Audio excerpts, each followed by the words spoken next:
श्री शिवाय नमस्तभ्यम। हर हर महादेव। ओम नमः शिवाय। आप सभी को सावन मास की हार्दिक शुभकामनाएं। आप सभी पर भगवान भोलेनाथ का आशीर्वाद सदैव ही बना रहे। आज की वीडियो में आप सुनेंगे सावन मास महात्म्य का अध्याय 10। पिछली वीडियो में आपने सुने थे 1 से 9 तक के अध्याय। यदि आपने उन अध्यायों को नहीं सुना है तो आप लोग जाकर सुन सकते हैं। आगे के अध्याय सुनने के लिए आप चैनल को सब्सक्राइब अवश्य कर लें। आज सावन मास का 10वां दिन है और आज रविवार का दिन है जो कि सूर्य देव को समर्पित होता है। आज हम श्रद्धा और भक्ति से ध्यान करते हैं भगवान शिव के सूर्येश्वर रूप का, जो स्वयं तेजस्विता, प्रकाश और आत्मज्ञान का प्रतीक है। उनके साथ ही साथ माता पार्वती और सप्तशात रथ पर आरूढ़ भगवान सूर्य को भी हम प्रणाम करते हैं। आज की प्रार्थना है कि हे सूर्येश्वर महादेव, हमारे भीतर आत्म प्रकाश, निर्भयता और सच्चे ज्ञान की ज्योति जलाएं। हे माँ पार्वती, हमें ऐसी भक्ति दे जो तप और सेवा से पूरित हो। हे सूर्यदेव, हमारे जीवन से अंधकार, रोग और बाधाएं दूर करें और आरोग्य, उत्साह तथा समृद्धि प्रदान करें। यदि हमारी आराधना में कोई त्रुटि रह गई हो तो हे प्रभु, उसे क्षमा करें और अपनी कृपा दृष्टि से हमें आलौकित करें। सावन मास का यह 10वां दिन आत्मबल, तपविता और ईश्वरीय तेज से जुड़ने का दिन है। प्रिय श्रोताओं, आप सभी से निवेदन है कि इस पावन कथा श्रृंखला में अंत तक जुड़े रहें और इस वीडियो को लाइक, कमेंट और शेयर भी जरूर करें ताकि शिव कृपा और सूर्य प्रभा सभी तक पहुंच सके। सभी प्रेम से बोलिए हर हर महादेव। ओम नमः शिवाय। तो प्रिय श्रोताओं, शुरू करते हैं आज का अध्याय। इसके पहले के अध्याय में आपने भगवान कपर्दी की कथा सुनी थी। आगे महादेव जी कहते हैं, महादेवी कपर्दी का पूजन करने के बाद मनुष्य केदार लिंग के समीप जाए। कपर्दी से अग्निकोण में भीमेश्वर के समीप केदारेश्वर नामक स्वयंभू लिंग स्थित है। वह कल्प पर्यंत स्थिर रहने वाला लिंग मुझे बहुत ही प्रिय है। उस महाप्रकाशमय लिंग को वृद्धि लिंग भी कहते हैं। देवी, स्वयं मैंने भी उनकी पूजा की है जो चतुर्दशी अर्थात शिवरात्रि को वहां निराहार रहकर जागरण करता है। उसे सनातन लोक प्राप्त होते हैं। प्राचीन युग में केदारेश्वर का नाम रुद्रेश्वर था। इस कलयुग में मिलेक्षों के स्पर्श के भय से केदार जी समुद्र के समीप इसी लिंग में लीन हो गए, इसलिए इनका नाम केदार हो गया। जो मनुष्य आहार को जीतकर माघ मास में रुद्रेश के दक्षिण भाग में 10 धनुष की दूरी पर समुद्र में स्थित पद्म केतु नामक महाकुंड में स्नान कर विधि पूर्वक रुद्रदेव की पूजा करेगा, उसे केदार यात्रा का पूर्ण फल प्राप्त होगा। उनके पूजन से ब्रह्म हत्या आदि महापापों का नाश हो जाता है। प्राचीन काल में शशि बिंदु नाम से विख्यात एक चक्रवर्ती राजा थे। उनकी पतिव्रता पत्नी उन्हें प्राणों से भी अधिक प्रिय थी और राजा के पास एक सुंदर सोने से बना हुआ आकाशगामी विमान था, जिसके द्वारा वे अपनी इच्छा के अनुसार संपूर्ण लोकों में घूमते रहते थे। एक समय फाल्गुन कृष्ण पक्ष की चतुर्दशी का पर्व आने पर राजा शशि बिंदु उत्तम प्रभास क्षेत्र में आए। वहां उन्होंने बहुत से महर्षियों को देखा जो जप में और होम में तत्पर होकर रात्रि में जागरण करने के लिए श्री सोमनाथ जी के सम्मुख बैठे हुए थे।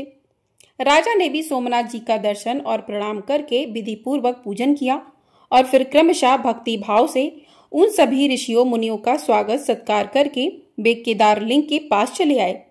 वहां विचित्र पुष्पमालाओं, नैवेद्यों तथा मनोहर वस्त्र आभूषणों से केदारेश्वर की पूजा की और वहीं एकाग्रचित होकर जागरण किया।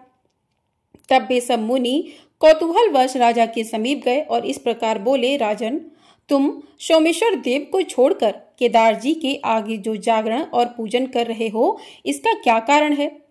तब राजा ने कहा, विप्रवरो, आप लोग सुनिए, यह मेरे पूर्व जन्म का वृतांत है।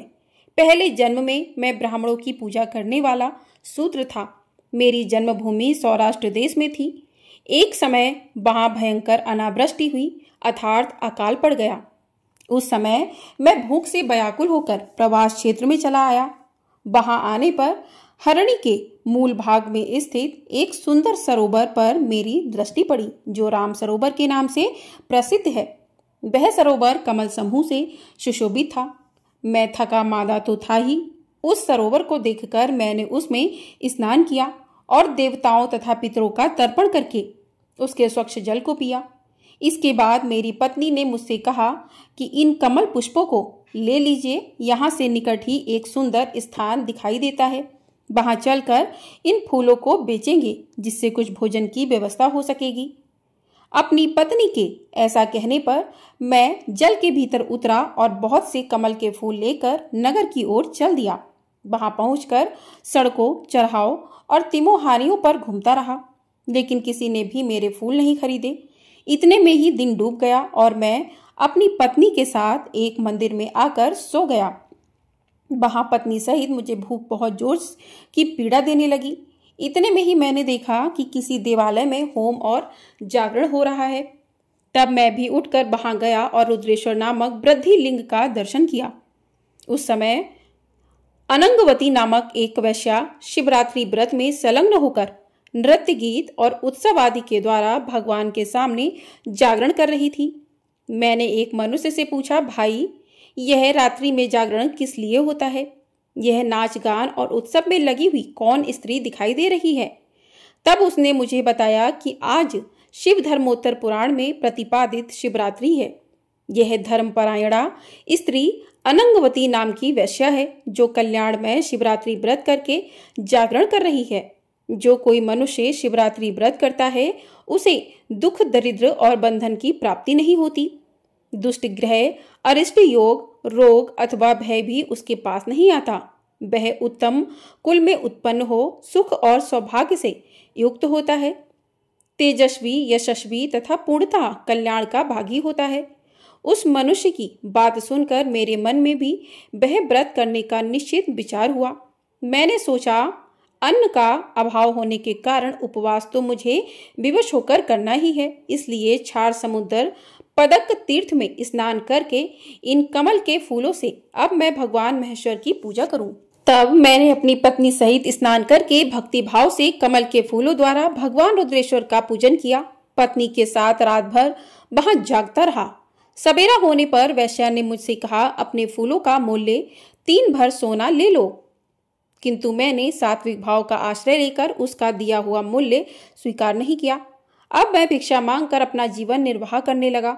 बहुत समय के बाद मेरी मृत्यु हो गई। उस समय यह मेरी प्राण प्यारी पत्नी मेरे शरीर को लेकर चिता की आग में प्रवेश कर गई। उस पूजन और जागरण के प्रभाव से मैं पूर्व जन्म की बातों को स्मरण रखने वाला चक्रवर्ती राजा हुआ। एक बार संयोगवश मैंने यह व्रत किया था जिसका यह महान फल मुझे मिला। अब मैं भक्ति भाव से यथावत सामग्री के साथ जो इस व्रत का पालन करता हूँ, इसका भविष्य में क्या फल होगा मैं नहीं जानता। यह सुनकर उन ब्राह्मणों के नेत्र आश्चर्य से खेल उठे। फिर उन्होंने साधु साधु कहकर राजा की भूरी भरी प्रशंसा की। उन्होंने स्वयं भी उस स्वयंभू लिंग का पूजन किया।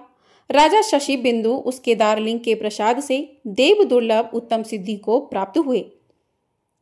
अनंगवती वैश्या शिवरात्रि व्रत कथा तथा केदार लिंग के प्रभाव से रंभा नाम की अप्सरा हुई। इसलिए जो विद्वान पुरुष धर्म, अर्थ, काम और मोक्ष की इच्छा रखता हो उसे प्रयत्न पूर्वक उक्त शिवलिंग का पूजन करना चाहिए। प्रेम से बोलिए जय भोलेनाथ। आज का अध्याय यहीं पर समाप्त हुआ। इसके आगे का वृत्तांत आप अगले अध्याय में सुनिएगा। प्रेम से बोलिए हर हर महादेव। प्रिय श्रोताओं, आप सुनिए भगवान शिव के दिव्य ज्योतिर्लिंग की कथा। स्वयंभू शिव शंकर के हमारे देश में 12 पवित्र ज्योतिर्लिंग स्थापित हैं। इन्हें प्रकाश लिंग भी कहा जाता है और इनमें से सबसे पहला ज्योतिर्लिंग गुजरात के काठियावाड़ में स्थापित किया गया था, जिसका नाम सोमनाथ ज्योतिर्लिंग है और इसे इस पृथ्वी का सबसे पहला ज्योतिर्लिंग भी माना गया है। शिव पुराण के अनुसार जब प्रजापति दक्ष ने चंद्रमा को क्षय रोग से ग्रस्त होने का श्राप दिया था, तब चंद्रमा ने इसी स्थान पर आकर तप किया था, जिससे चंद्रमा को इस श्राप से मुक्ति मिली थी और उन्हें अपना दिव्य रूप फिर से प्राप्त हुआ था। यहाँ के ज्योतिर्लिंग की कथा का पुराणों में भी वर्णन किया गया है, जिसके बारे में आइए अब जानते हैं। शिव पुराण की कथा के अनुसार प्राचीन काल में राजा दक्ष ने अश्वनी समेत अपनी 27 कन्याओं का विवाह चंद्रमा से किया था। 27 कन्याओं के पति बनकर चंद्रमा बहुत प्रसन्न हुए। कन्याएं भी चंद्रमा को वर के रूप में पाकर बड़ी प्रसन्न थीं। लेकिन उनकी यह प्रसन्नता बहुत ज्यादा दिनों तक नहीं रह सकी, क्योंकि कुछ दिनों के बाद चंद्रमा उनमें से एक रोहिणी पर सबसे ज्यादा मोहित हो गया। यह बात जब प्रजापति राजा दक्ष को पता चली तो पहले तो वह चंद्रमा को समझाने गए। चंद्रमा ने भी उनकी बातें सुनी, लेकिन कुछ दिनों के बाद फिर से रोहिणी पर उनकी आसक्ति और ज्यादा तीव्र हो गई और उनका मन और भी ज्यादा रोहिणी की तरफ मोहित होने लगा। जब चंद्रमा की अन्य पत्नियों ने फिर से यह बात अपने पिता प्रजापति दक्ष को बताई और जब राजा दक्ष को यह बातें फिर से पता चली तो वह गुस्से में चंद्रमा के पास गए। क्रोधित होकर उन्होंने चंद्रमा से कहा कि चंद्रदेव, मैं तुम्हें पहले भी समझा चुका हूं, लेकिन लगता है तुम पर मेरी बात का कोई असर नहीं होने वाला। इसलिए मैं तुम्हें श्राप देता हूं कि तुम क्षय रोग के मरीज हो जाओगे। तुम्हें क्षय रोग हो जाएगा। राजा दक्ष के इस श्राप के तुरंत बाद ही चंद्रमा को क्षय रोग हो गया। श्राप से ग्रस्त होने के कारण उनकी शक्ति क्षीण होती गई, उनकी रोशनी जाती गई। यह देखकर ऋषि मुनि बहुत परेशान हुए। इसके बाद सारे ऋषि मुनि और देवराज इंद्र के साथ भगवान ब्रह्मा जी की शरण में गए। फिर ब्रह्मा जी ने उन्हें एक उपाय बताया। उपाय के अनुसार चंद्रमा को सोमनाथ की इसी जगह पर आना था। भगवान शिव की तपस्या करनी थी।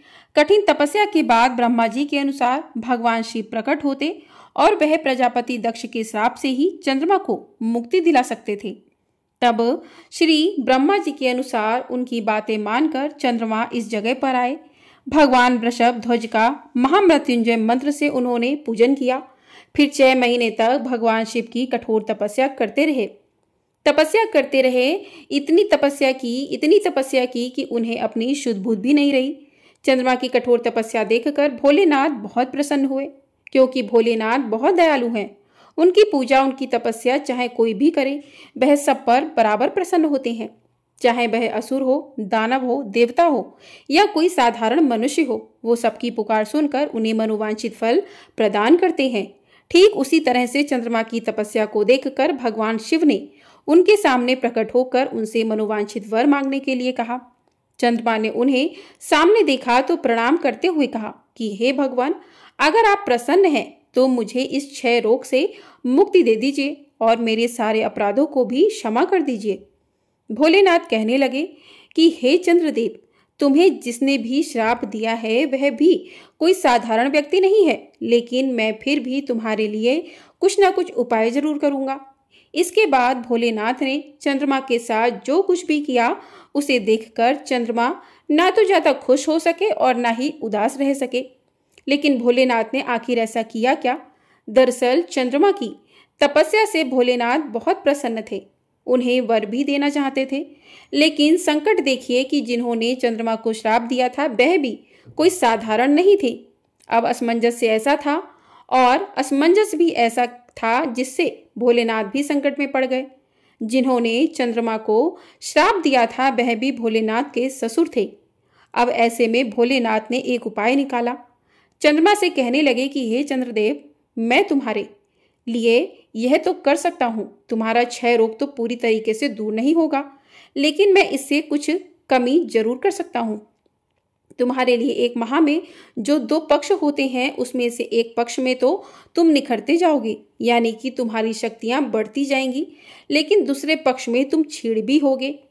यह एक पौराणिक रहस्य है चंद्रमा के शुक्ल और कृष्ण पक्ष का, जिसमें एक पक्ष में चंद्रमा बढ़ते हैं और दूसरे में वह घटते जाते हैं। भगवान शिव के इस वर से चंद्रदेव बहुत प्रसन्न हो गए और उन्होंने भगवान शिव का आभार प्रकट किया और फिर उनकी स्तुति भी की। जिस जगह पर भगवान शिव ने चंद्रदेव को आशीर्वाद प्रदान कर उनका क्षय रूप कम किया था, उनके क्षय रोग का उपाय बताया था, उसी जगह पर चंद्रदेव ने भगवान की स्तुति की और फिर इसी जगह पर भगवान शिव निराकार से साकार हो गए और साकार होते ही देवताओं ने उन्हें यहाँ सोमेश्वर भगवान के रूप में प्रकट हुआ मान लिया। यहाँ से भगवान शिव तीनों लोकों में सोमनाथ के रूप में विख्यात हो गए।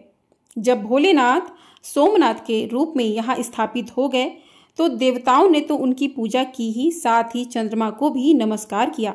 क्योंकि चंद्रमा के कारण ही भगवान शिव का यह स्वरूप इस जगह पर उपस्थित था। समय गुजरा, इस जगह की पवित्रता बढ़ती गई। शिव पुराण में ऐसा वर्णन भी मिलता है कि जब भगवान शिव सोमनाथ के रूप में यहाँ निवास करने लगे तो देवताओं ने यहाँ एक कुंड की भी स्थापना की। उस कुंड का नाम रखा गया सोमनाथ कुंड।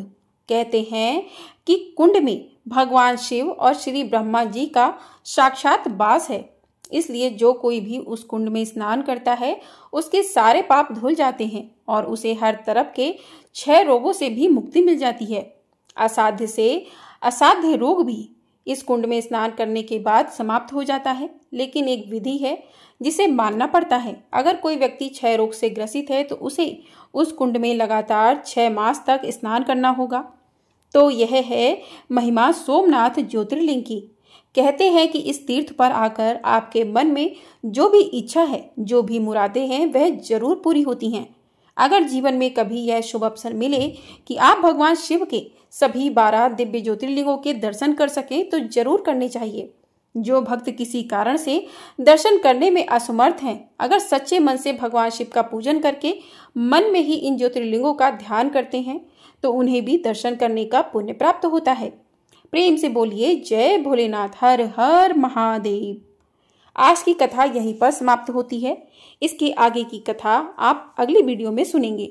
इसके आगे का वृत्तांत भी आप अगली वीडियो में सुनिएगा। तो प्रेम से बोलिए हर हर महादेव।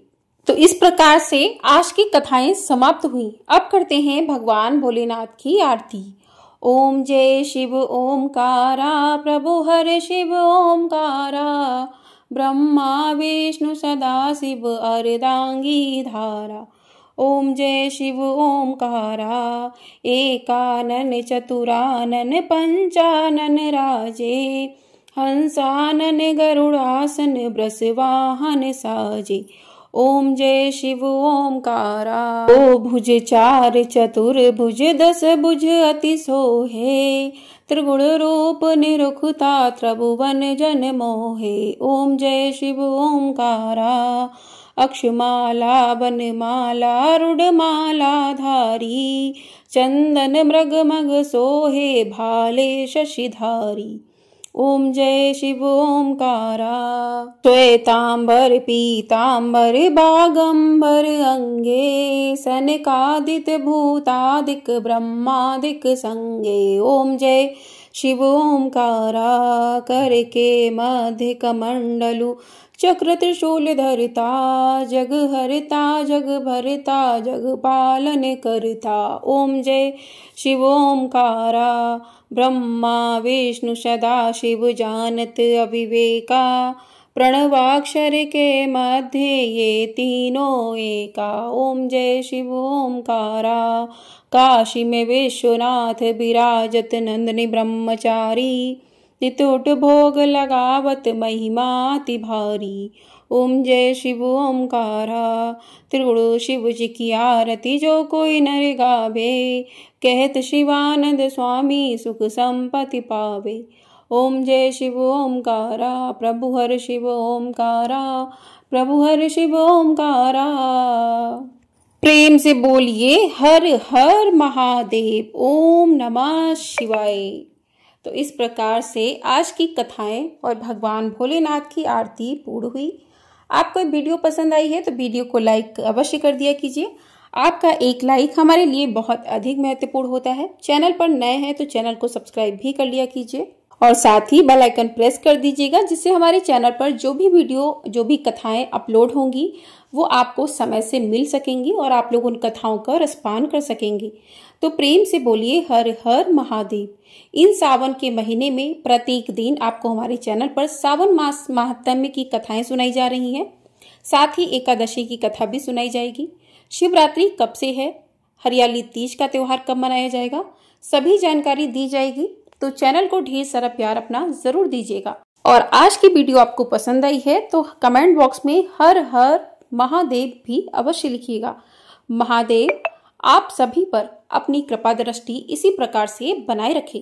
जो भी भक्त सावन के महीनों में यदि पूजा पाठ नहीं कर सकते हैं, यदि वे सिर्फ इन कथाओं को सुनते हैं, तब भी महादेव की कृपा को प्राप्त कर सकते हैं। आपको 12 ज्योतिर्लिंग का महत्व क्या है वो भी हमारे चैनल पर सुनाया जा रहा है, तो उसे भी आप लोग अवश्य सुनिएगा। हर हर महादेव, ओम नमः शिवाय।